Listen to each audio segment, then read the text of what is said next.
বাংলা থেকে তৃণমূলের মূল উপড়ে ফেলার পর বাকি চিহ্নগুলো উধাও হলো বলে পূর্ব মেদিনীপুর নদিয়ার পথে কি এবার মালদা জেলা পরিষদ তৃণমূলের হাতছাড়া হচ্ছে?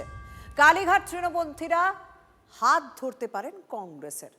সমীকরণ বদলের ইঙ্গিত মালদা জেলা পরিষদে। তৃণমূলের জেলা পরিষদ হবে না, এটা কংগ্রেসের জেলা পরিষদ।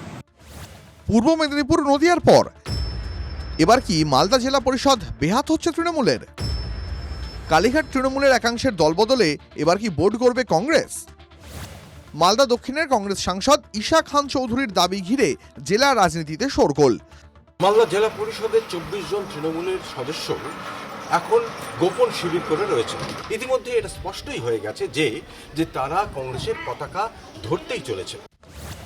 সবচেয়ে তাৎপর্যপূর্ণ বিষয়, সেই জল্পনায় হাওয়া দিয়েছেন তৃণমূলের প্রতীকে জেতা এক জেলা পরিষদ সদস্য। কংগ্রেসে যাওয়ার সম্ভাবনাটাকে উড়িয়ে দিচ্ছেন না, উড়াতে পারছি না, এই জন্য বাকি 22 জন 23 জন যদি কংগ্রেসে চলে যায় তা আপনিও তো যাবেন কংগ্রেসে। চলে গেলে আমাদেরকেও যেতে হবে, আমাকেও যেতে হবে।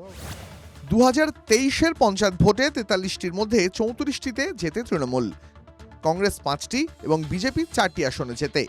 সূত্রের খবর, 24 জন তৃণমূল সদস্য যোগ দিতে চলেছেন কংগ্রেসে। তাতেই হাত বদল হতে পারে জেলা পরিষদের।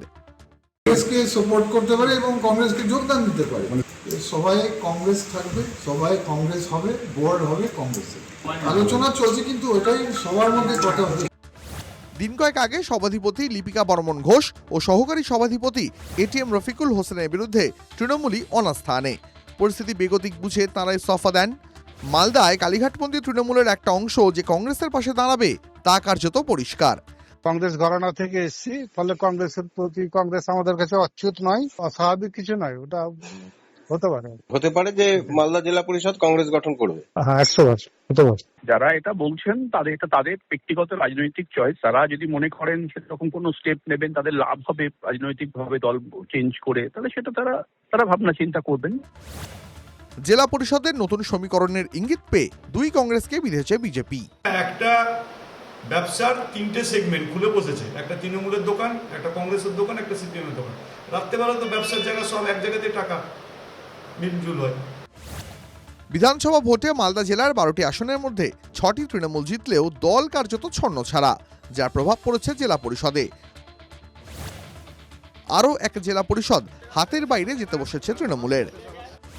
মালদা থেকে সুব্রত ভট্টাচার্য রিপোর্ট, TV9 বাংলা।